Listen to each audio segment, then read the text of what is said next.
Si dos individuos se prestasen dinero entre sí, en lugar de pedirlo a un banco, no sería posible que este préstamo inflase la cantidad total de dinero circulante, ya que el prestamista no puede prestar lo que no tiene, cosa que los bancos sí pueden hacer.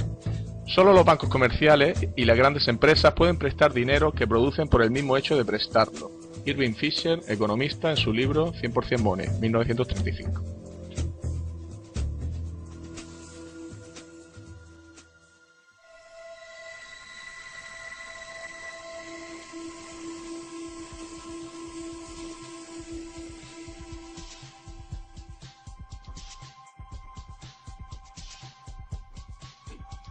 El estudio del dinero, por encima de otros aspectos de la economía, es un campo cuya complejidad sirve para distorsionar u ocultar la realidad, no para esclarecerla.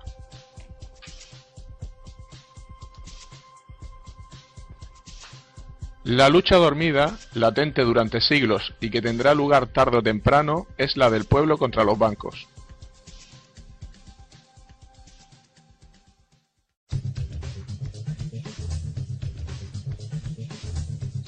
El dinero es deuda 2.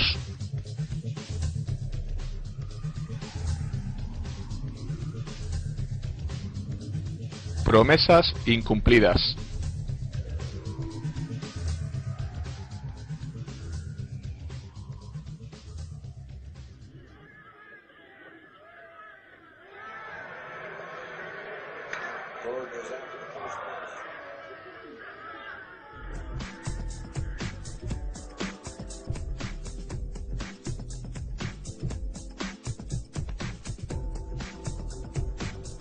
¿Queréis limonada?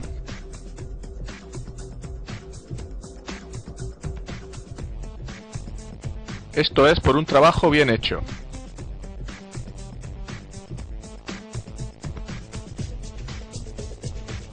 Desde luego estos chicos se buscan bien la vida. Vuestros ahorros estarían mejor en una cuenta bancaria. De esa forma vuestro dinero trabajaría para vosotros.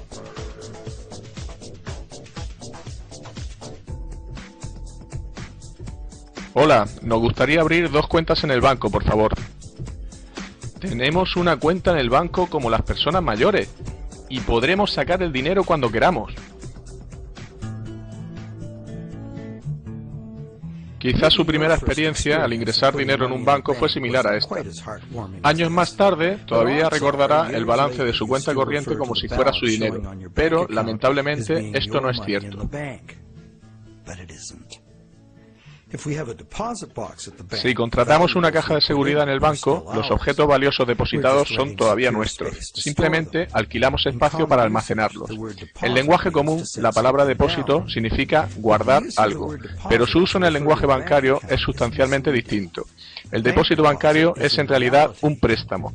La cantidad guardada o depositada en el banco en realidad indica lo que el banco nos debe. Registra solo la promesa del banco de pagarnos esa cantidad de dinero. Y este hecho es importante. La verdad es que desde hace tiempo nuestro dinero se ha convertido en el dinero que el banco utiliza para hacer lo que le plazca. Todo el dinero en el banco le pertenece a él, no a nosotros. Por ello, el banco nos paga intereses por los depósitos. En realidad, prestamos dinero al banco. None of it is ours. That's why the bank pays us interest. We have loaned the bank our money. Parece una simple discusión léxica, pero no lo es. Sabemos que podemos pedir al banco que nos devuelva nuestro dinero en efectivo en cualquier momento, pero no por ello cambia lo anterior. No es una discusión trivial, es importante. ¿Qué pasaría si algunos de nosotros supieran realmente el modo en que trabaja realmente la banca? Toda la economía actual se sustenta en un sistema de crédito bancario, y cuando ese sistema deje de funcionar, todo el mundo sufrirá. Impagos, embargos, bancarrotas, quiebra bancaria, rescate gubernamentales.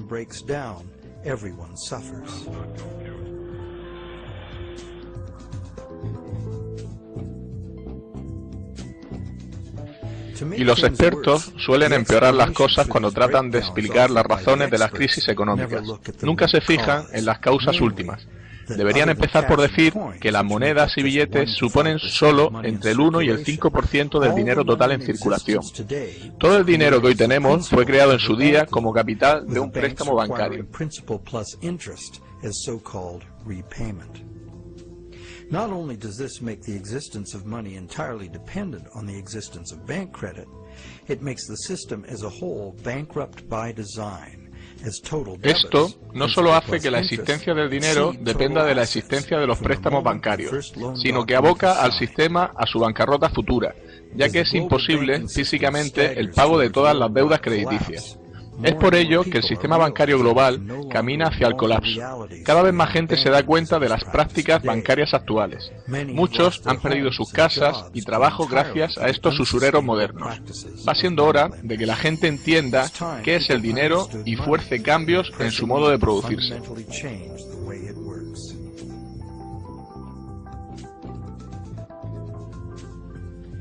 Clarificar conceptos bancarios sería un primer paso para entender el sistema. Ya sabemos que un depósito es en realidad un préstamo al banco.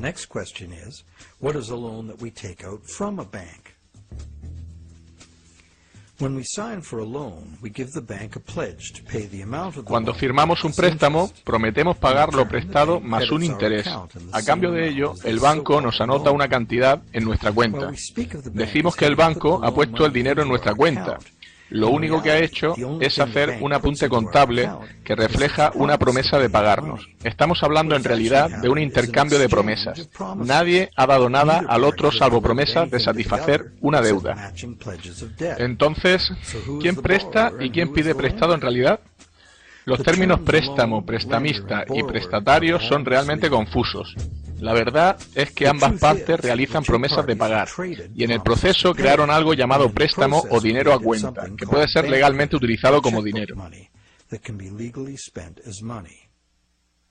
El crédito bancario puede ser gastado porque seguimos pensando que cada vez que depositamos dinero en la cuenta, esto incrementa nuestro balance en la misma cantidad.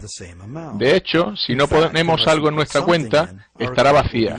De este modo, se asume con naturalidad que el dinero depositado en la cuenta es algo puesto allí. La cuenta es una promesa en sí misma de pagar el dinero en monedas y billetes. De hecho, una promesa siempre indica que no tenemos lo prometido. Si no es así, ¿para qué necesitaríamos prometerlo? Ahora ya sabemos que todos los apuntes bancarios son promesas de pago, y que el banco y el prestatario simplemente intercambian promesas, y que solo con teclear un ordenador, la cuenta del prestatario consigue un balance positivo, sin nadie depositando físicamente dinero real. Ahora conoces el origen de lo que llamamos préstamo bancario. La banca comercial crea dinero anotado cuando autoriza un préstamo, simplemente añadiendo dólares en sus libros de cuenta a cambio de una promesa de pago futuro del prestatario.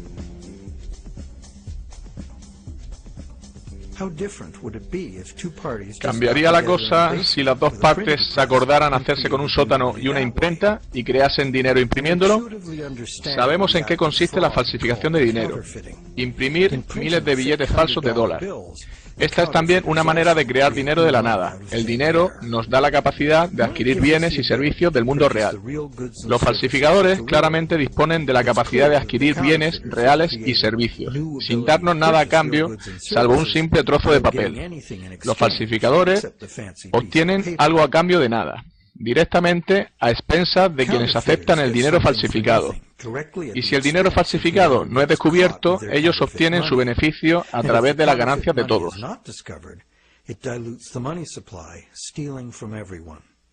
Falsificar es un delito grave y es fácil de entender por qué. Subvierte la norma social elemental: no robarás. Sin embargo, pedir un préstamo bancario también crea más poder de compra. A pesar de ello, en lugar de considerarlo una forma de robo, lo consideramos la base de nuestro sistema monetario.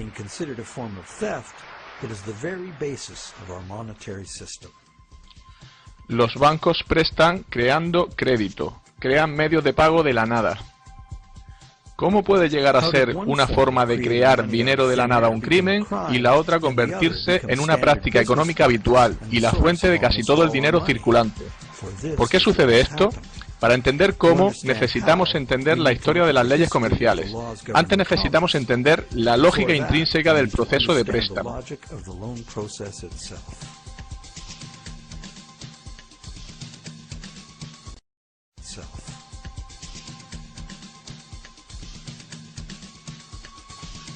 Anatomía de un préstamo. El motivo. El prestatario quiere adquirir un bien que no puede permitirse hoy en día. Sin embargo, esta persona tiene la confianza de que tendrá suficiente dinero en un tiempo para pagar el precio original y una cantidad adicional llamada interés. Por ello, acude al banco a negociar un préstamo. Este cliente está en condiciones de prometer un dinero en el futuro. Sin embargo, por el momento no tiene dinero, por ello necesita el préstamo.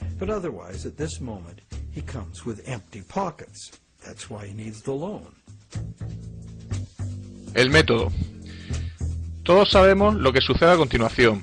El banco consigue que el cliente firme un contrato, o en su defecto, entregará al banco el objeto que pretende comprar con el préstamo.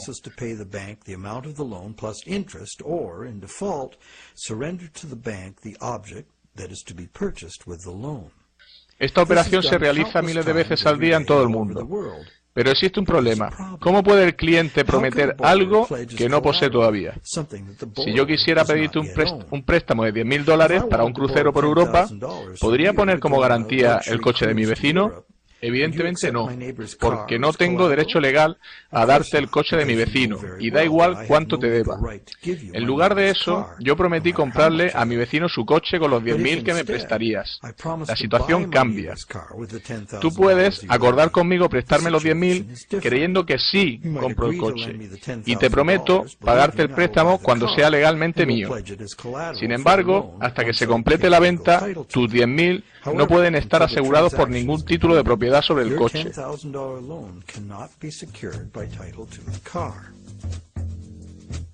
La secuencia de los problemas que vienen a continuación puede permitir evitarlos fácilmente. Puedes comprar el coche y vendérmelo a mí. El banco lo hace de la misma manera. Si el cliente acude a un banco para comprar un bien, ¿por qué simplemente el banco no lo compra con su propio dinero y posteriormente lo vende puntualmente al cliente cobrándole un interés? Porque el banco y el cliente han acudido a la adquisición con los bolsillos vacíos. El banco cumple su parte del préstamo creando una cantidad para el prestatario. La verdad es que el autodenominado prestatario ha empeñado su cuenta adquiriendo un coche. Como consecuencia de esto, todavía no lo posee. El banco, que en teoría le ha prestado el dinero, no lo ha aportado físicamente, y si todo va bien, nunca lo hará. Aceptación del fraude. El cliente prestatario cree que los números de su cuenta representan su dinero en el banco. Como el resto de nosotros no entiende la diferencia entre dinero existente y promesa de dinero. Si de todos modos lo puede gastar, ¿cuál es el problema? Por ello, la cuestión es, ¿aceptará la vendedora del coche la promesa de pago del banco? Cierta gente puede pensar que el efectivo sale del banco del comprador. ¿Por qué? Esto se debe a que la vendedora sabe por experiencia que puede ingresar el talón en su banco e incrementar su cuenta. ¿Qué sucede a continuación?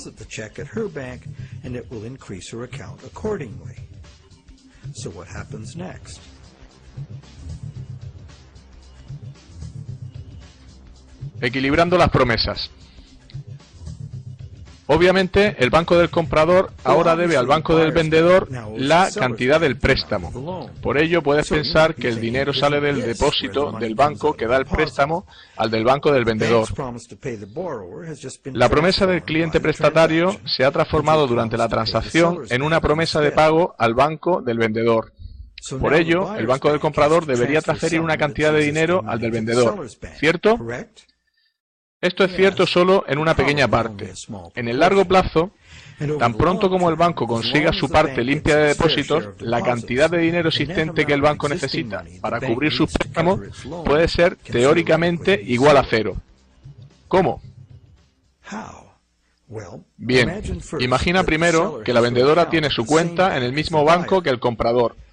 Deposita el talón del comprador en su cuenta y el banco completa la transacción reduciendo la cuenta del comprador en la misma cantidad que incrementa la del vendedor.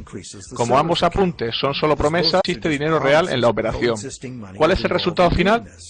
El banco ha creado un préstamo para el cliente por valor de $10.000. El cliente ha comprado el coche, un objeto real, físico y tangible, y el vendedor lo ha pagado con un préstamo de $10.000. Sin embargo, un trato que implicaba $10.000 en bienes materiales reales fue satisfecho con $0 reales por parte del banco o de otra persona.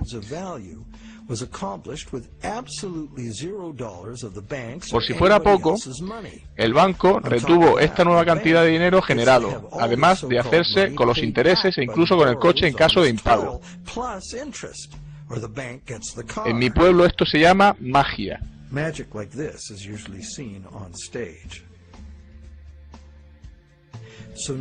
Veamos qué sucede si la vendedora deposita el talón en un banco diferente. ¿Será necesario el traspaso de fondos desde el banco del comprador? Quizás, pero casi nunca por toda la cantidad. Esto se debe a que el sistema bancario funciona como un todo. Para ilustrar esta situación, añadiremos otra transacción a este escenario. Simultáneamente, el banco de la vendedora hizo un préstamo similar a una anciana, que compró un juego de altavoces para su televisor. El vendedor de la tienda de electrodomésticos ingresó su talón en el banco, de tal forma que este tercer banco hizo un préstamo similar ingresado en el banco del prestatario original. Cuando los balances fueron conformados, los bancos no se debían nada entre ellos. Aunque hubiese diferencias, serían una pequeña porción del total de crédito creado. Por lo tanto, los bancos prestan a sus depositantes cantidades de dinero mayores de las que ellos mismos necesitan para hacer préstamos.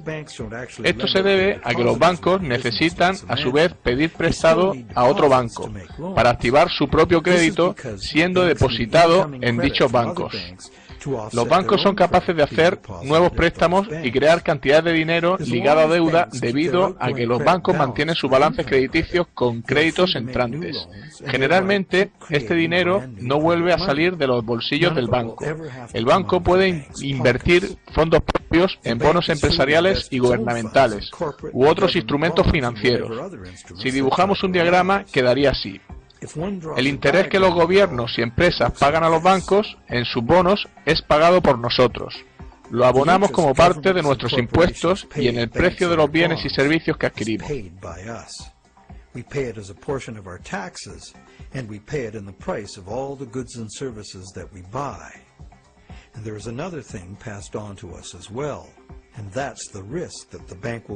También nos sucede que el banco puede quebrar y no ser capaz de satisfacer sus promesas de pago.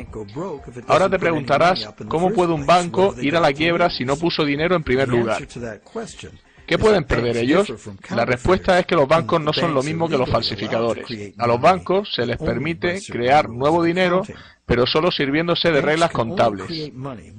Solo pueden fabricarlo anotando la deuda del prestatario como un activo.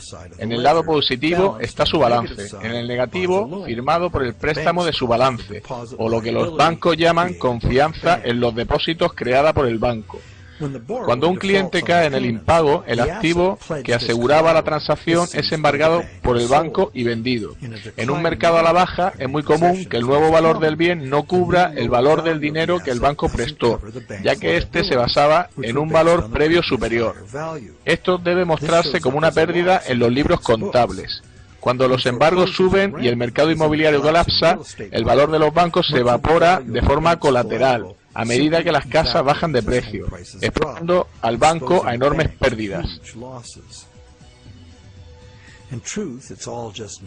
En verdad, solo se trataba de números creados de la nada, pero los bancos deben actuar conforme a dictados de esos números, y las consecuencias de que un banco vaya mal pueden incluir parálisis económica, desintegración social, caos financiero total, hambre y guerra. Quienes viven de los números pueden también morir a causa de ellos. Es terrible pensar en cómo una calculadora puede escribir un epitafio.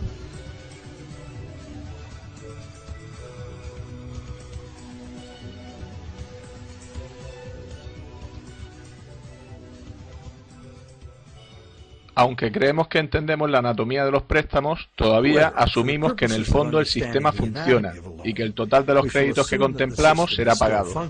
Al final, ninguno de los dólares que realmente existen ha cambiado de manos. The end result is that not $1 of existing money has changed hands. Pero 30.000 nuevos dólares de dinero crediticio fue creado y gastado, y cada uno de los tres bancos consiguieron intereses por valor de $10.000.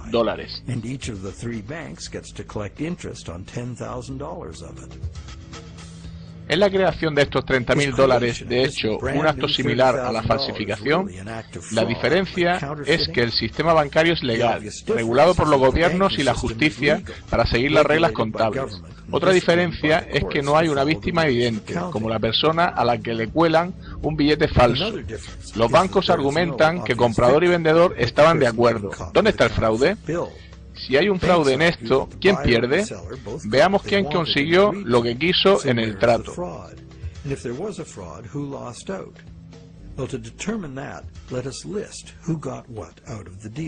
El que pide prestado consigue el bien que desea en términos que está dispuesto a aceptar. Puede, maldiga haber pedido un préstamo cuando haga frente a los intereses, o quizá viva felizmente agradecido de haber conseguido el préstamo. La vendedora consigue un incremento de su saldo, en cuya cuenta desde niña acostumbraba a pensar se guardaba el dinero en el banco. Confía que podrá gastarlo cuando sea necesario y a voluntad. Lo que a la vendedora le importa es que le paguen todo. Está contenta. ¿Alguien resulta perjudicado como resultado del negocio? ¿Hemos contemplado todas las partes en esta transacción? También está el banco, que consigue recaudar intereses gracias a su promesa de pagar. Ese es el negocio y así se suele hacer. ¿Alguno más? ¿De dónde sale el coche? Es un objeto tangible, real. Son necesarios recursos, energía y trabajo para producirlo. Si en este trato consideramos a la sociedad como una tercera parte y el mundo real y natural de donde todas las cosas provienen, porque el nuevo dinero creado en la transacción no quedará aquí, fluirá a la circulación general, al mundo real. En último lugar, es el mundo real el que recibe ese dinero y del que sale el coche. Este nuevo dinero podría estimular nuevas producciones, incrementando temporalmente la economía y haciendo a la gente feliz. Frecuentemente así sucede.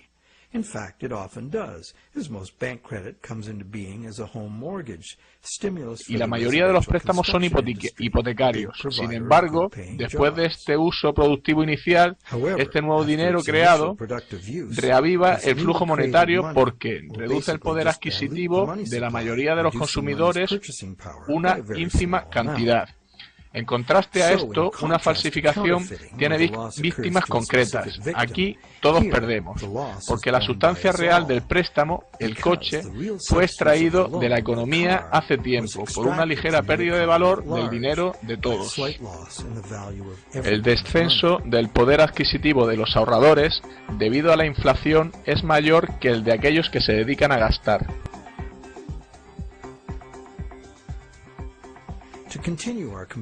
Siguiendo con la comparación entre falsificación y préstamo bancario, nos encontramos que la primera es generalmente detectada y el dinero puesto fuera de la circulación, causando una pérdida directa a quien lo aceptó.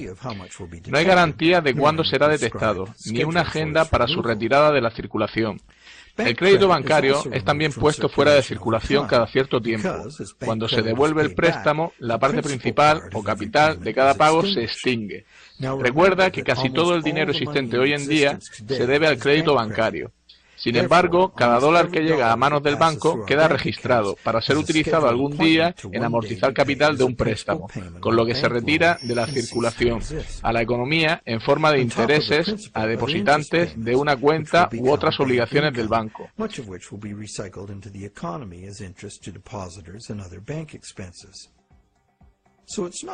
No parece claro que eso sea falsificar dinero.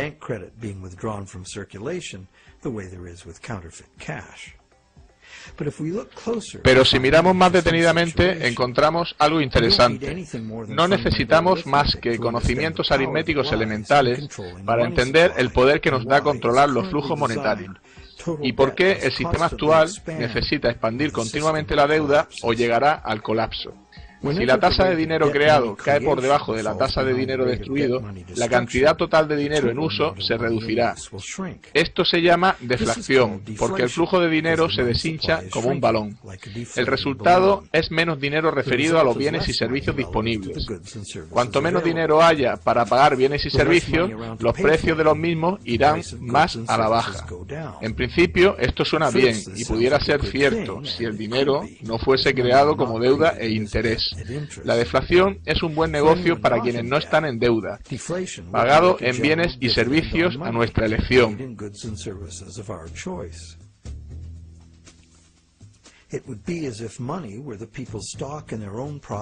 Esto sería correcto si el dinero estuviera en manos de la gente, las empresas, el país. La gente no pediría aumento de salarios. Si un país fuera globalmente más productivo, sin embargo, todo el mundo saldría ganando automáticamente porque su dinero valdría más. Sin embargo, este no es el efecto que la deflación tiene en un sistema, donde el dinero se origina en forma de deuda o interés. Más del 95% del dinero actual deriva de la deuda a los bancos. Como hemos visto, la parte principal o capital del mismo es la creada, no el interés. En el lapso de tiempo entre la creación del dinero y su devolución, y mientras devolvemos los intereses al banco, la mayoría de nosotros puede mantener parte de sus pagos mientras el flujo monetario se incremente. Sin embargo, si el flujo monetario o la deuda total desciende, el dinero es más difícil de ganar debido a su escasez, y los pagos fijos son más difíciles de satisfacer. Para aquellos que están endeudados, las restricciones en el dinero en circulación pueden ser catastróficas.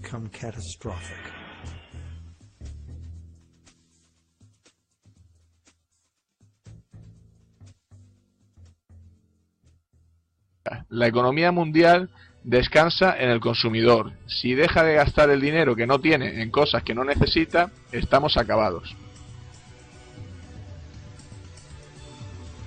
El efecto psicológico de la caída de precios y salarios acelera todo el proceso, porque quienes tienen que devolver préstamos, empresas incluidas, se ven incapaces de hacerlo, por lo que no se endeudan ni refinancian más.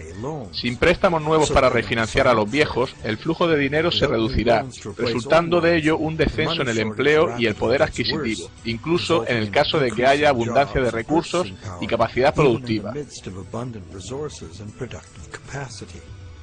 Esta espiral matemática hace inevitable los embargos masivos. Los precios bajan porque nadie quiere gastar su dinero. El mercado a la baja destruye el valor del bien que garantizaba el préstamo, causando enormes pérdidas a los bancos. Algunos incluso cierran. La confianza empresarial y del consumidor se pierde y siguen disfunciones sociales y económicas. Con el sistema monetario que tenemos, los ahorros de toda la vida pueden desvanecerse en un abrir y cerrar de ojos. Esta espiral desastrosa no puede ser parada si el gobierno no crea nuevo dinero por sí mismo o se endeuda con la banca privada, para crear suficiente dinero para reflotar la economía. El ejemplo más común lo tenemos en el hundimiento bursátil de 1929. Como consecuencia psicológica de la caída de las acciones, se dieron menos préstamos y por ello hubo menos creación de dinero.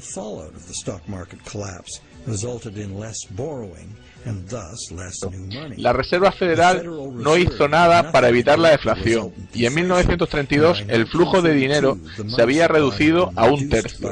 Mucha gente perdió su hogar porque el dinero para pagar las letras de su piso simplemente no existía. En 1932, Franklin Delano Roosevelt llegó a la presidencia de Estados Unidos. Su New Deal se basó en recuperar la economía restaurando el flujo monetario. Para contrarrestar las restricciones monetarias, pidió préstamos a la banca privada. Las fábricas comenzaron a contratar, pero solo cuando la guerra llegó se dieron cuenta de que serían necesarios trabajos e inversiones económicas fuertes para ganarla.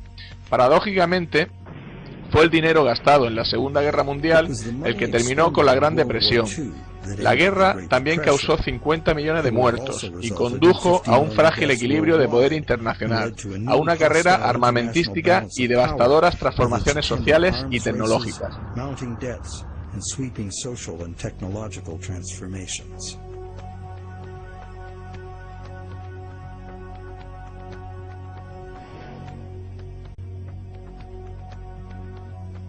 Cuando un gobierno depende de la banca para conseguir dinero, ellos y no los gobernantes controlan la situación, ya que la mano que da está por encima de la que toma. El dinero no tiene patria, los hombres de finanzas no tienen patria ni decencia, su único objetivo es la ganancia.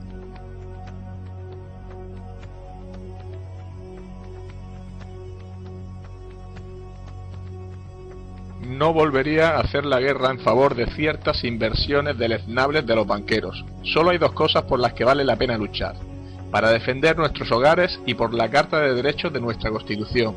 Hacer la guerra por cualquier otra razón es simplemente un crimen. No hay nada para nosotros salvo caer cada vez más profundo en deudas con el sistema bancario para conseguir las cantidades de dinero cada vez mayores que la nación necesita para su expansión y crecimiento. Nuestro sistema monetario no es mejor que una trampa.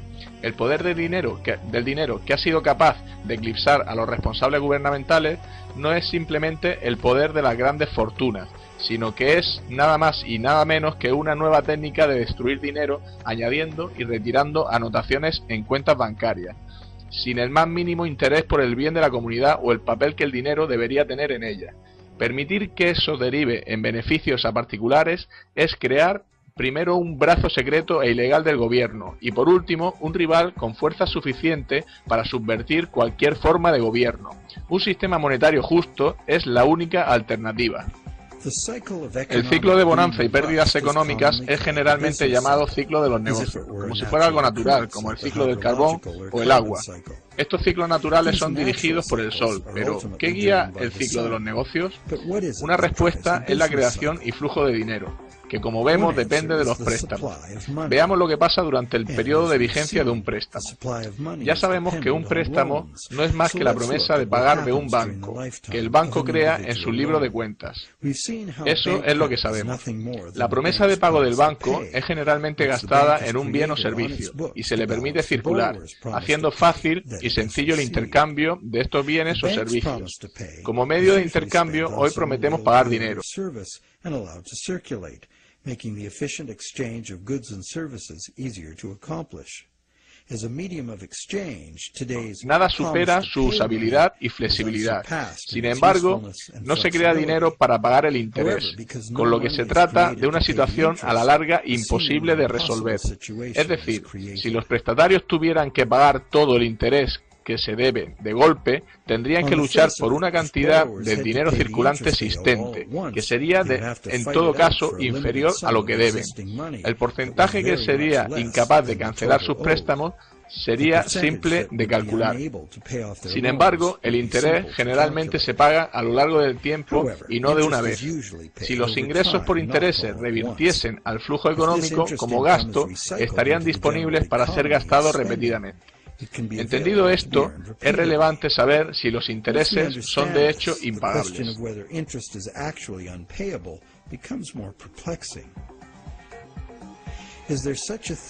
¿Existe algún sistema sostenible de préstamo que no produzca impagos de forma estructural?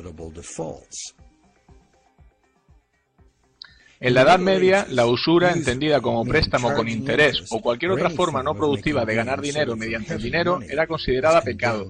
Aunque la justificación era moral, la razón era práctica. En un sistema monetario fijo basado en la extracción de oro, cualquiera que sistemáticamente prestase su dinero con interés, pronto acapararía todo el dinero. Esto fue una de las grandes causas de la caída de Roma. Especuladores privados acapararon el oro, forzando al gobierno a acuñar nuevas monedas, hechas de otros metales en lugar del oro. La moneda basada en otro patrón metal provocó falta de confianza entre la población y el sistema colapsó. Aprendieron la lección. La Iglesia Católica durante 1000 años declaró pecado el cobro de intereses en un préstamo, castigado con la excomunión. En algunos países la pena por usura era la muerte. ¿Es realmente un pecado el cobro con interés? Hoy parece razonable cobrar por el uso del dinero, pero hay un problema simple e inevitable en ello. El problema viene si los prestamistas no gastan cada céntimo de interés que reciben, de forma que los endeudados puedan ganarlo de nuevo, dependiendo de sus virtudes o lo duro que trabajan. Alguien puede caer en el impago simplemente como resultado de la aritmética. Esto es fácil de ilustrar con un flujo determinado de dinero que viene del oro. Tan pronto como todas las monedas que conforman el interés son gastadas y los prestatarios pueden ganarlas, las mismas monedas son usadas para pagar una y otra vez el interés. El usurero puede aprovechar comprando bienes con ese dinero, pero el dinero debe ser gastado, no prestado o retirado de la circulación.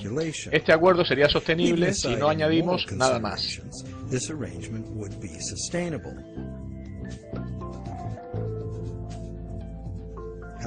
Sin embargo, si las monedas que eran parte del interés son represtadas como interés, son eliminadas de la circulación o guardadas, va a existir una falta de circulación de moneda para pagar las deudas. Esta situación no tiene grandes diferencias con nuestro sistema de deuda actual. Como hemos visto, cada dólar creado hoy día proviene de una deuda. Después será cancelado por un pago por el valor del principal del préstamo con el que se creó. Por esto, dos cosas son necesarias para los que suscriben préstamos, si quieren ser capaces de pagar la cantidad inicial más los intereses. El dinero principal o capital del préstamo debe estar disponible para ser ganado por quien lo ha pedido, para que pueda hacer el pago principal que exige ese dinero. Asimismo, cada dólar que el cliente paga al banco como interés también debe estar disponible para ser ganado de nuevo por él, para que pueda ser pagado como intereses una y otra vez.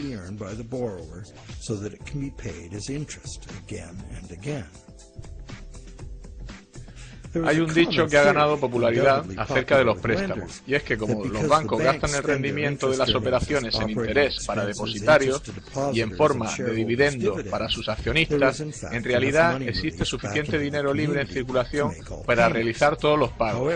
Sin embargo, esa idea es de una extrema simpleza. Aquí se muestra lo que sucede si alguien como tú, yo o un prestamista no bancario obtiene un dólar y lo presta con interés. Bien, ahora el mismo dólar es propiedad de dos prestamistas y se le añaden dos intereses. Además, este dólar es prestado, repagado y represtado por el prestamista secundario. Ya no está disponible para satisfacer los intereses del préstamo principal que lo creó, salvo como parte de otro préstamo.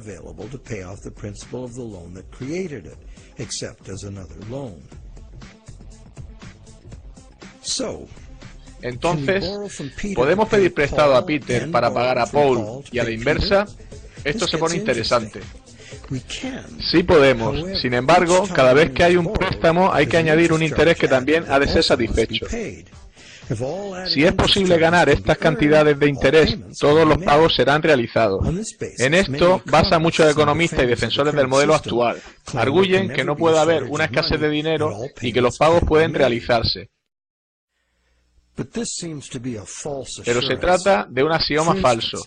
Por ejemplo, si prestamistas secundarios consiguen cantidades de este dinero, el dinero será prestado una y otra vez, de forma perpetua, siempre con interés. Cada vez se añadirá una cantidad que será imposible de pagar. Esa es la razón por la que cada interés se carga en el sistema como un todo. It stands to reason that for each added interest charge in the system as a whole, something extra is demanded. Algo extra del sistema en su conjunto sería necesario para que fueran pagables. Esto afecta tanto a productores, gobiernos y consumidores. La competición para vender más necesita bajar los precios para conseguir mayores ventas y nos lleva a la superproducción y saturación del mercado. Como consecuencia, puede crecer el desempleo, cerrar factorías y haber bancarrotas.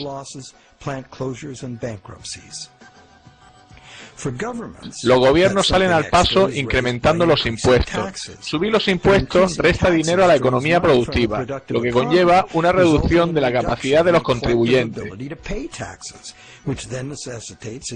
Cuando lo necesitan los gobiernos piden préstamos y afrontar en el largo plazo más intereses. Los consumidores pueden obtener ingresos extras pluriempleándose, pidiendo préstamos para pagar deudas pasadas o dejando de pagar durante periodos prolongados de tiempo. La competencia para conseguir un trabajo mueve a la baja los salarios durante largo tiempo, añade cantidades enormes a la cantidad de intereses que se debe. Y pedir prestado para cancelar deuda es como querer cerrar un agujero cavando. Es la situación en la que nos encontramos ahora. Los productores no pueden vender más porque los consumidores no pueden permitirse comprar. Los gobiernos creen que bajar los impuestos estimula el consumo, compensando de esta forma los escasos ingresos de los consumidores, que compiten por un mismo puesto de trabajo.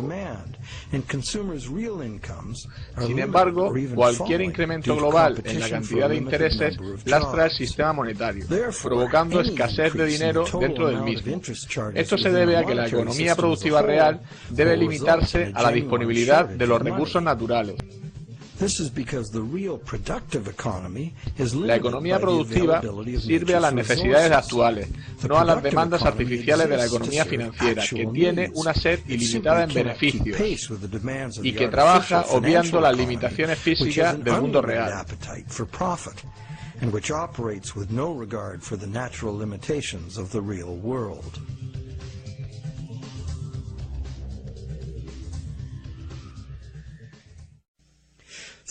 Creer que siempre habrá dinero para pagar los intereses pudiera parecer razonable. Sin embargo, está lejos de ser cierto. Debería serlo al 100%, pero es imposible. Por un lado, existen muchos prestamistas secundarios que no son bancos y añaden sus tipos de interés al dinero que ya está cargado con él.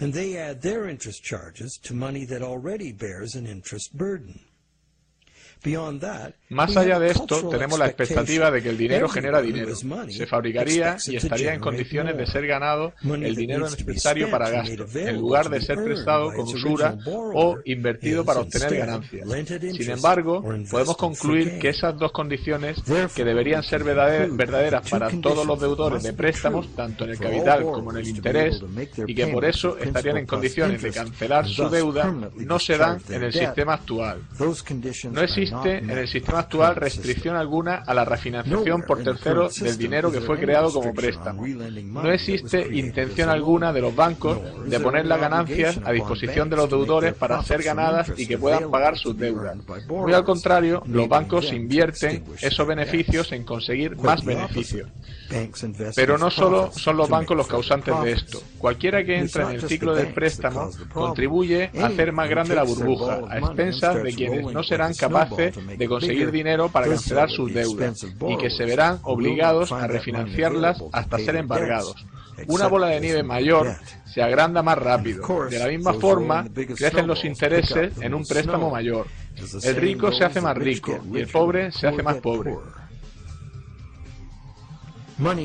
El dinero necesario para los prestatarios en su reino inferior de la economía productiva, del trabajo diario, sube unos escalones para jugar en el casino del mundo de las ganancias financieras abstractas. Y en ese mundo es donde las transacciones son apenas apuestas a números, en un esfuerzo por lograr mejores cifras. Nada tiene esto que ver con satisfacer las necesidades reales de las personas.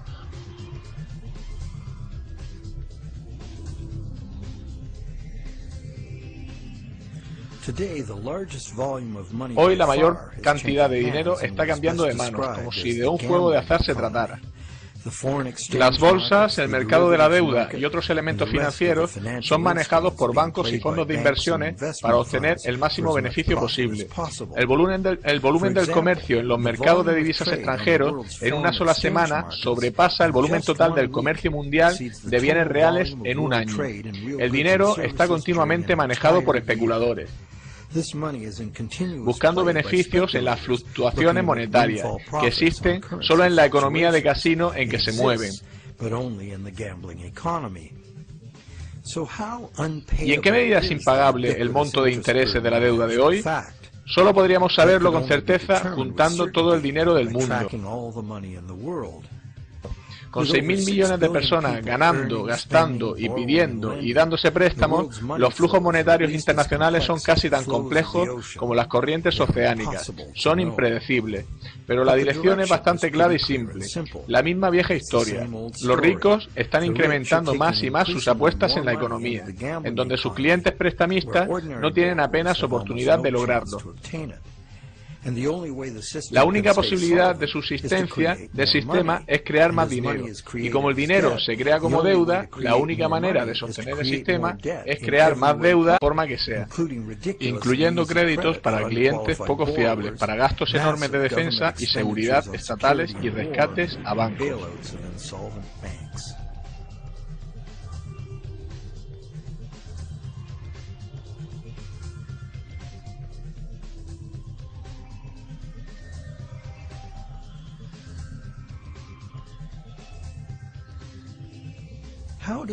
¿Cómo el ciclo de crédito individual se convirtió en un fenómeno conocido como ciclo de los negocios?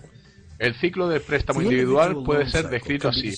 Primero, hay un estímulo económico razón del desembolso inicial.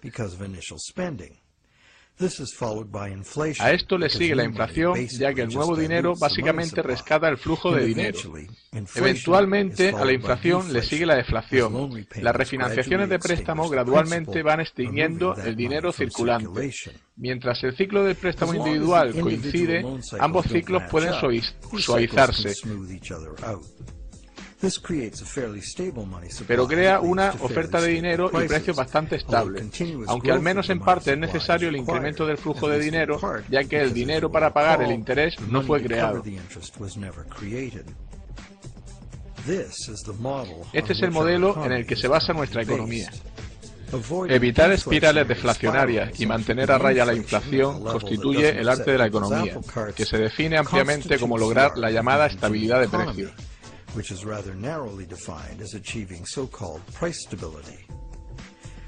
Sin embargo, si echamos un vistazo al poder adquisitivo del dólar a lo largo del siglo pasado, instantáneamente se revela lo que significa la estabilidad de precios en bienes reales. El dólar ha perdido casi todo su valor, un 96%, y lo sigue haciendo en la actualidad. No estamos logrando la estabilidad de precios. Claramente se necesita estudiar psicología para entender la naturaleza humana. El ciclo del crédito individual dentro del fenómeno colectivo del ciclo del negocio. La simple razón es que si una persona ve grandes perspectivas en un negocio pidiendo préstamo correctamente y expandiéndose, otros confían en lograr lo mismo.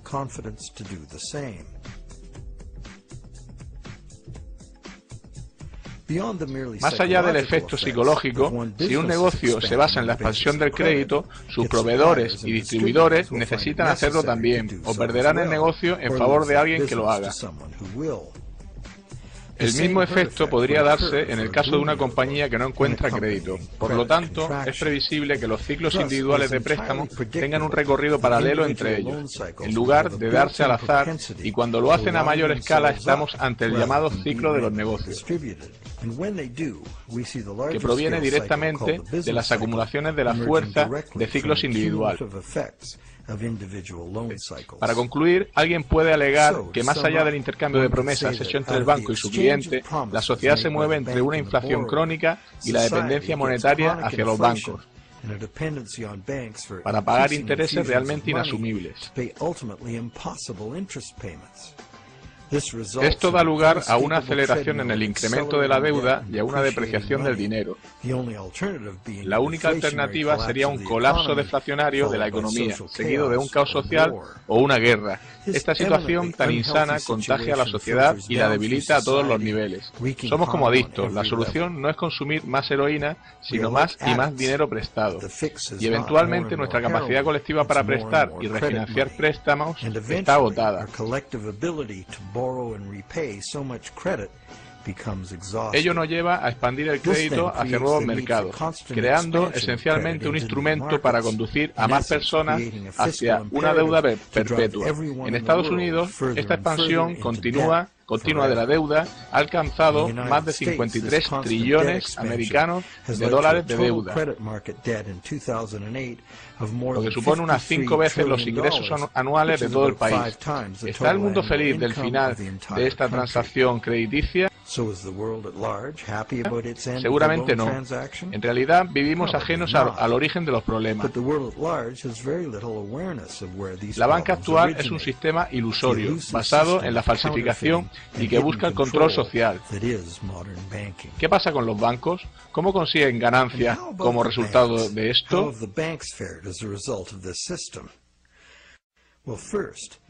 En primer lugar, solamente poniendo una pequeña fracción del dinero que prestan, los bancos han conseguido un gran flujo de ingresos derivados de los intereses crediticios.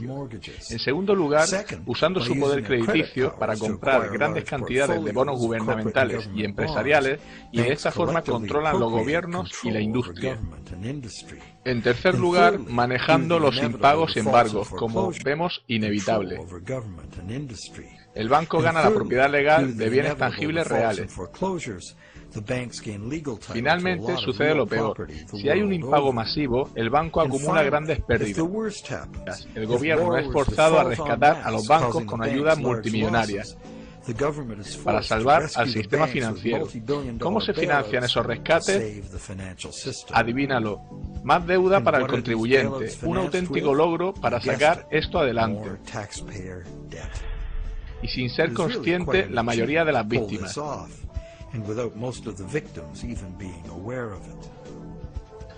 Si estás pensando que debería haber una ley, en realidad hay un conjunto de ellas que legaliza esto.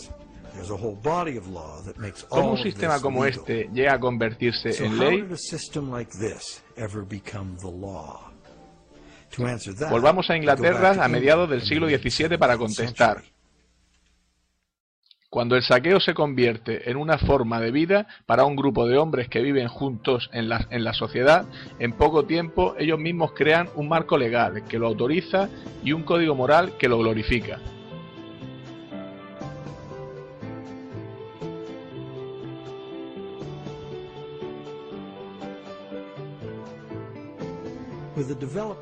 Con el desarrollo de mejores embarcaciones y las nuevas exploraciones que permitieron, el comercio se expandió rápidamente.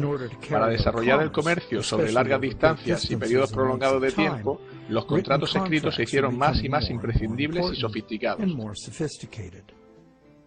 Bajo la ley inglesa había quedado establecido hace mucho que un contrato habría tenido lugar si algún bien real ha cambiado de manos. Un traspaso de bienes o derechos en propiedad fue el kit del intercambio, y eso fue lo que el juzgado evaluaría con imparcialidad, no solo las palabras en el documento. Un contrato por el cual no ha habido intercambio de bienes reales o derechos de propiedad era facto o nulo, y podría ser declarado así por un juzgado. Así, un contrato en el que un coche fue puesto como garantía ni siquiera sería posible calificarlo de contrato. Ninguna ley común lo pondría en valor. Además, en el caso de una disputa sobre un contrato de derecho común, solo alguien que de hecho había dado consideración a la transacción. En otras palabras, solo aquel que envió los bienes tenía el derecho a pedir ante un tribunal para satisfacer el contrato por la otra parte. Este derecho no era transferible a un tercero.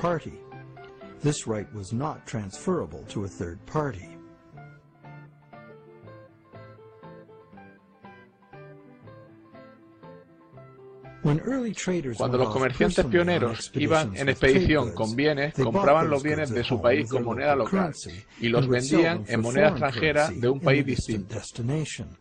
Con este dinero compraban bienes locales en ese país y los traían de vuelta al suyo para venderlos en la moneda local. Bastante sencillo. A medida que el comercio se sofisticó, los comerciantes se hicieron sedentarios. Simplemente contrataban barcos para realizar envíos. Esto dio a los comerciantes la libertad de importar mercancías de diferentes países, a los que ellos exportaban mercadería de su país. Sin embargo, sobrevino un problema. Los bienes exportados habían sido pagados con moneda extranjera, cuyo valor necesitaba ser gastado en algún lugar. Mover dinero en moneda conllevaba un enorme riesgo de robo, así como la pérdida de cierto valor en su conversión en un país diferente.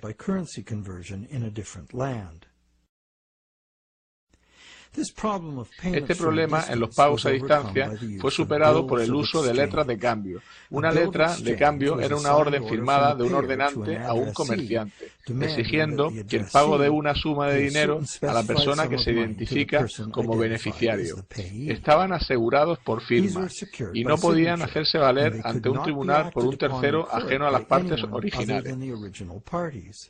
Por lo tanto, no estaban acostumbrados a un ladrón o una tercera parte. Probablemente te has dado cuenta que eran los predecesores de los talones bancarios. El ordenante daba instrucciones para que el banco pagase al beneficiario, una persona cuyo nombre se citaba una cierta cantidad de dinero. Esto funcionaba para las transacciones entre conocidos entre sí. La letra de cambio se usaba como una orden de pago en una moneda diferente y lejana, pero los comerciantes pronto quisieron más flexibilidad, generalizar las letras de cambio para pagar a cualquier tipo de comerciante, incluso en la misma moneda, usando letras de cambio como el dinero mismo. Para ello, estas letras debían poder ser utilizables y exigibles por terceros. Como veremos, este fue el momento en la historia del derecho que abrió paso a nuestro sistema bancario. Un tercero, que podría haber comprado onerosamente una letra de cambio sin estar implicado en el intercambio original, no podía esperar el amparo de un juzgado para hacer valerla, y en base al contrato cobrar la deuda. Este hecho hizo que las letras de cambio de terceros fueran un riesgo inaceptable. Para poder seguir usándolo y garantizar su pago, esencialmente equivalentes a dinero, la ley debería ser revisada para contemplar este incipiente instrumento. En Inglaterra, por una serie de decisiones legales desde 1664 a 1999, este problema fue solventado imprimiendo letras cambiables por terceras partes.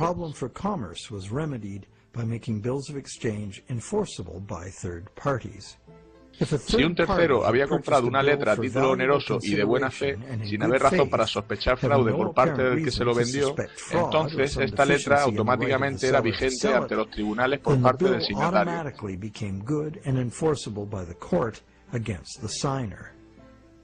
¿Qué significa este cambio?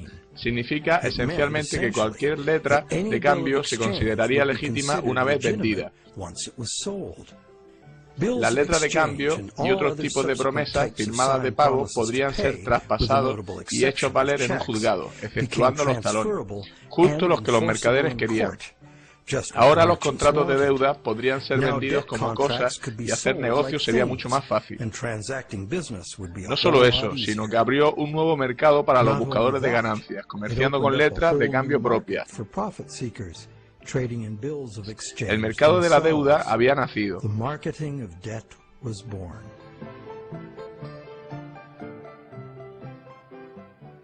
El cambio legal tuvo otro efecto también.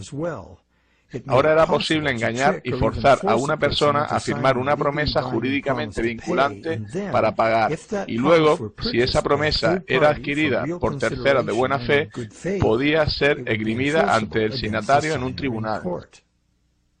En última instancia, esto se convirtió en uno de los principios rectores del Código Comercial uniforme, que rige los negocios en Estados Unidos y por extensión en el resto del mundo.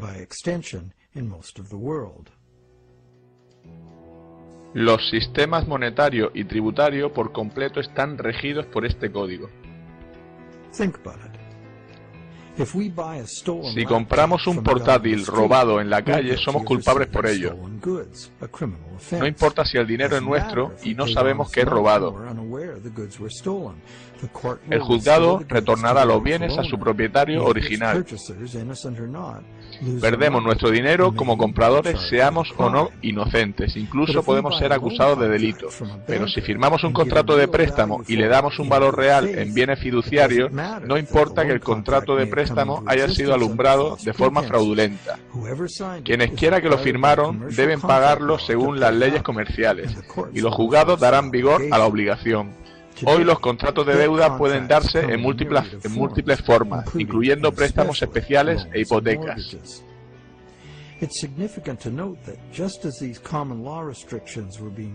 Es relevante saber que tras eliminarse las restricciones legales, fue fundado el nuevo Banco de Inglaterra. Fue el primer banco autorizado a crear dinero de la nada, y los contratos del nuevo banco se hicieron totalmente vigentes ante el prestatario. El banco obtiene beneficio de los intereses de todo el dinero que creó de la nada.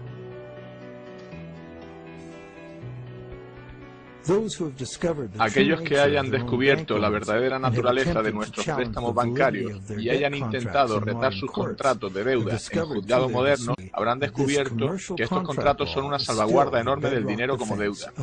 El banco debería haber vendido el contrato de préstamo original a una tercera parte por el valor, y aunque ese tercero es a menudo solo una empresa hermana del banco, todo lo que importa al juez es quién tiene el documento, qué pone y por quién está firmado.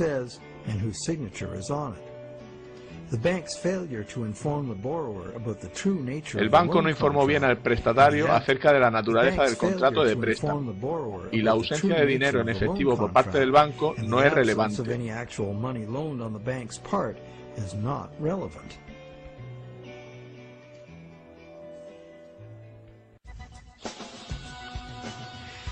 Y para concluir nuestra investigación, parece que las prácticas de la banca moderna descansan en diferentes violaciones de las leyes y el sentido común, así como de la justicia natural. La primera violación es el fraude que comete el que presta, al apropiarse de una propiedad que no posee todavía, y el banco es cómplice, ya que a sabiendas acepta la promesa fraudulenta como soporte para el crédito que crea. La segunda violación es la negativa del banco a revelar la verdadera naturaleza del contrato. El banco lo llama préstamo, lo que lleva al endeudado a pensar que le están prestando una cantidad de dinero. Como sabemos, el banco solo ha empeñado su palabra, reflejándolo en un apunte informático, una promesa que el banco sabe que quizá no tenga que cumplir.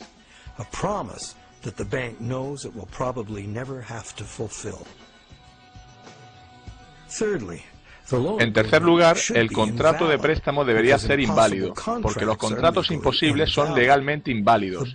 El banco está creando un contrato imposible de cumplir, porque las condiciones requeridas para garantizar el pago del principal, más los intereses, no se cumplen, a menos que el sistema de reciclaje retorne el 100% del capital e intereses. Claramente no se cumple. Algunos prestatarios irán al impago y a perder los bienes que pusieron en garantía de sus préstamos, debido simplemente a restricciones estructurales del dinero.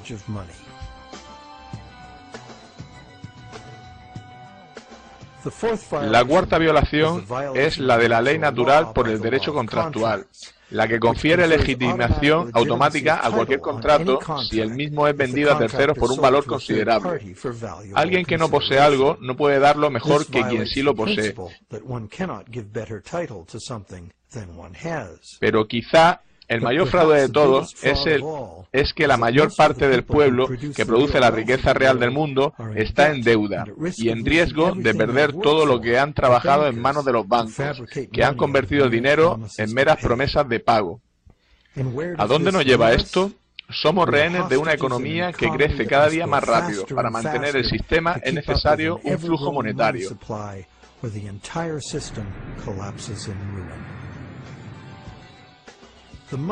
El sistema monetario actual rechaza reconocer que la economía real está limitada por la capacidad material del planeta para proveer las materias primas y los servicios que la economía precisa. El planeta es finito, y aunque parezca obvio que la economía no puede crecer a un ritmo acelerado siempre, nuestro sistema monetario corre como el autobús de la película Speed. No puede bajar de velocidad o la bomba que tiene consigo estallará. Y nuestra situación es todavía peor, porque la tasa de endeudamiento debe acelerarse o la economía entera se hunde. La noción de crecimiento perpetuo e infinito es posible. Esto es una gran falacia de la economía moderna, una desilusión fatal, nacida de la envidia. Probablemente es inevitable un hundimiento social, ambiental y económico sin precedentes, gracias a este sistema monetario incapaz de adaptarse a esta realidad.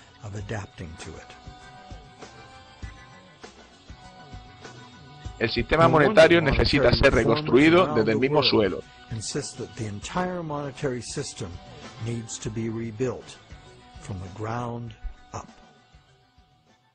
El negocio bancario no conlleva el fraude, lo es en sí mismo. ¿Y cuál es la solución?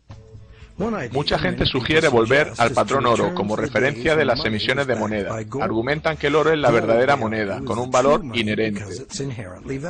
El principio subyacente aquí es que el dinero es valioso debido a su escasez, del mismo modo que el oro es escaso.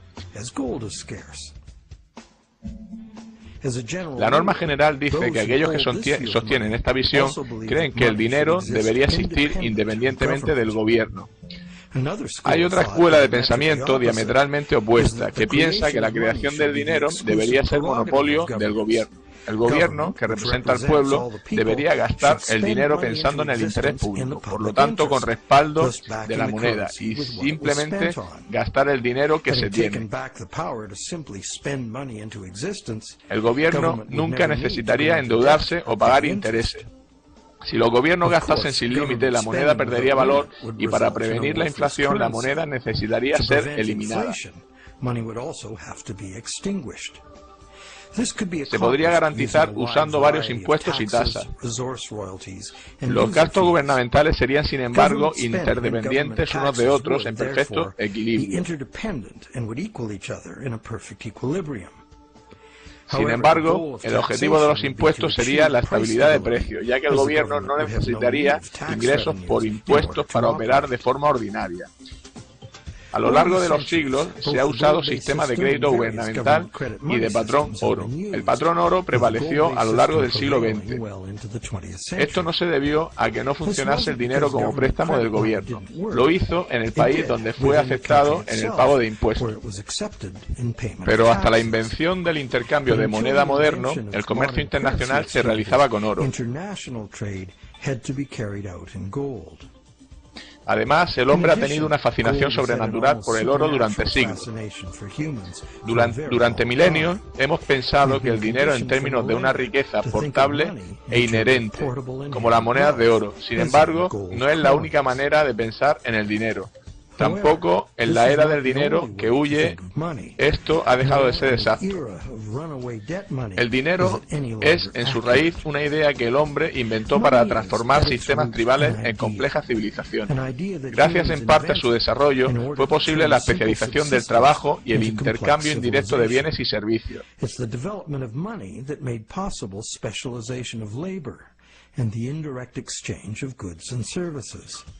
La historia del dinero va desde el trueque, pasando por las monedas y los billetes apoyados en oro, al dinero digital y ahora en las promesas de pagar ese dinero electrónico.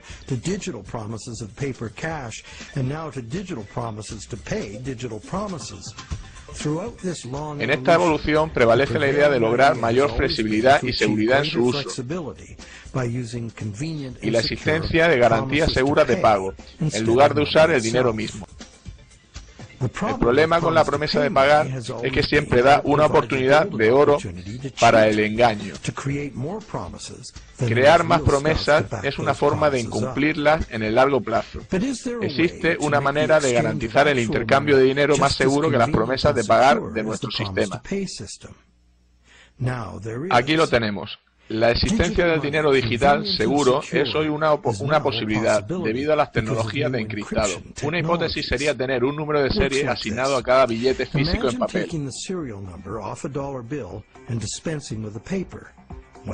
¿Qué tienes? Un dólar digital.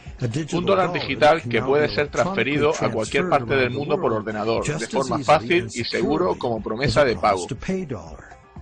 Pero, y este es un gran pero, el dinero digital, aun siendo electrónico, es tan bien como el metálico. No puede estar en dos lugares a la vez. Por ello, la multiplicación de promesas puede ser prevenida insistiendo en el pago, ya sea en moneda, papel o de forma digital. No necesitamos mantener este dinero digital en un banco, ya que es de por sí seguro y puede ser transferido por Internet. Como dinero transferible, de forma instantánea, podría incorporar funciones inteligentes imposibles para otros tipos de moneda. Por ejemplo, calcular su propio valor mediante una fórmula matemática, eliminando la especulación, manipulación o errores humanos, por ejemplo.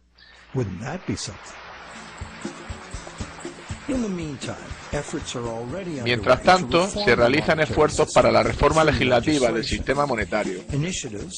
Se ha escrito sobre diferentes iniciativas como leyes de reforma monetaria, detallando cómo devolver a los gobiernos el monopolio de la creación de dinero y limitando a los bancos su capacidad de préstamo a la forma en que la mayoría de la gente piensa que en realidad funciona.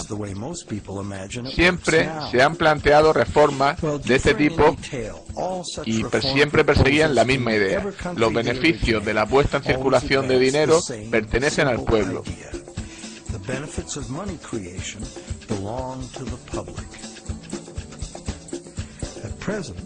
Hoy el dinero no es creado en beneficio de la sociedad, sino en beneficio de los bancos privados.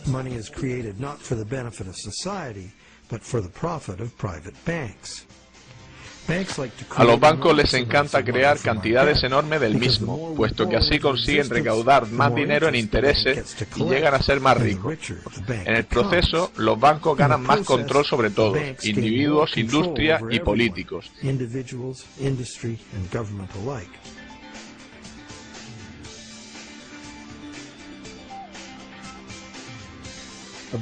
El dinero abundante conduce a burbujas especulativas que frecuentemente hace a quienes están dentro del sistema más ricos. Estas burbujas inevitablemente explotan por cada petición de interés impagable. Hay muchos perdedores, gobiernos incluidos, que además de verse cargados con la crisis y deudas enormes, deben aumentar los impuestos para rescatar a los bancos, que son parte del problema. De otra manera, el sistema se hundiría.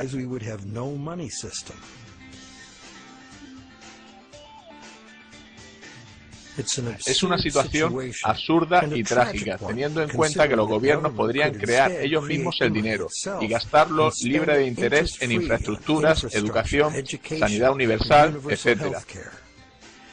La mayoría de ese dinero, libre de deuda, se incorporaría a la economía como salario, circulando para beneficio de todos. Este tipo de dinero abundante apoyaría una economía productiva revigorizada en la que los ahorros de la gente podrían basarse en préstamos reales basados en dinero existente. El origen del dinero está en el intercambio de bienes reales. Sin el valor que se le da en el mundo, el dinero no es nada. Como hemos visto, en el mundo real, es el mundo real el que hace el préstamo, no el banco. Las personas, su trabajo y las materias primas y los animales son la fuente de la riqueza real. Asimismo, la creación de dinero y sus beneficios pertenecen al interés público, no a la banca privada. ¿Qué hay del interés? Como hemos visto, los intereses nos crean un problema aritmético que solo se puede solventar de tres maneras.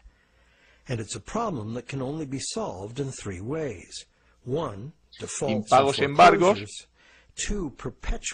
deuda perpetua del suministro monetario o la única solución preferible, un reciclaje al sistema del 100% del interés como en forma de gasto de los prestatarios. Pero este reciclaje solo puede ser cumplido nacionalizando la industria bancaria en bien del interés público.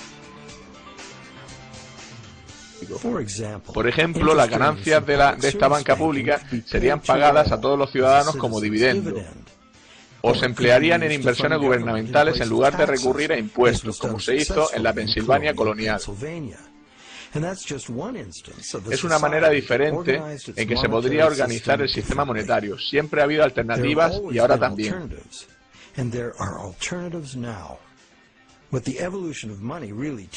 Lo que la evolución del dinero nos enseña es que el valor real del dinero es muy simple y sencillo. Hay diversas maneras de crear dinero útil. Por ejemplo, el dinero puede ser simplemente una promesa privada de pago, una promesa del dueño de un bien o servicio, como el intercambio de tiempo o el sistema LED.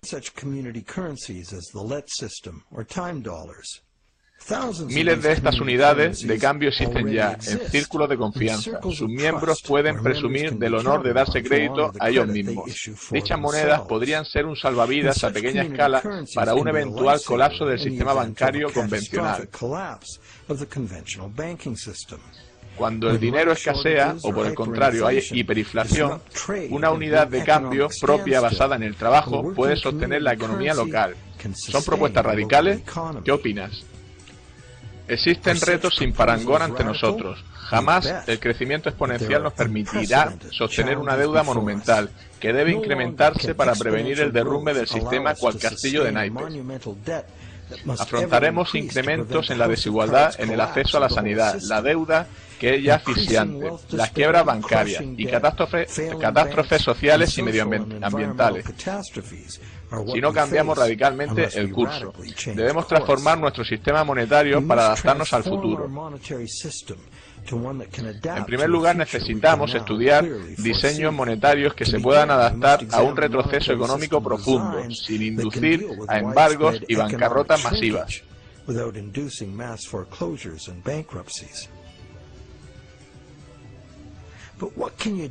Pero, ¿qué puedes hacer tú? Existen personas y organizaciones que cuestionan el sistema monetario actual debido a sus problemas y a su manifiesta injusticia. Puedes ingresar en ellas y presionar en favor de los cambios necesarios. Puedes hablar con tus amigos. La crisis financiera es un momento de aprender. Cuando los gobiernos tienen que rescatar a los bancos que antes prestaban dinero, las contradicciones, el fraude y las fallas fatales del sistema actual resultan evidentes. Las soluciones también están ahí si miramos detenidamente.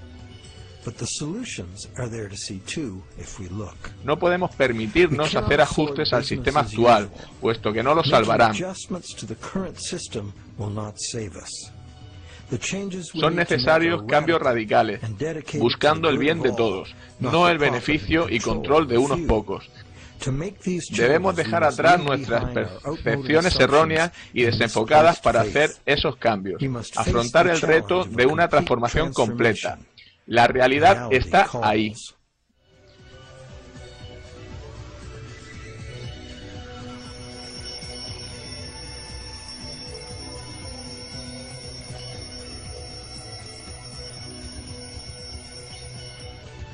El dinero no paga nada, nunca lo hizo ni lo hará.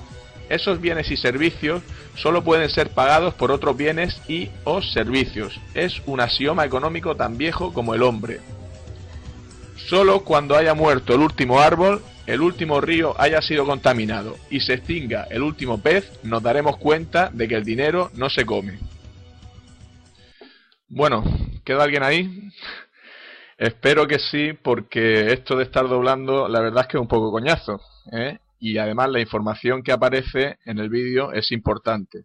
En realidad es la más importante para comprender en qué mundo vive. Yo os pido disculpas por los errores de traducción que haya podido cometer y sobre todo por lo que no he entendido y no haya sabido explicar bien, pero bueno, yo supongo que no habréis tenido demasiados problemas. Abrazos.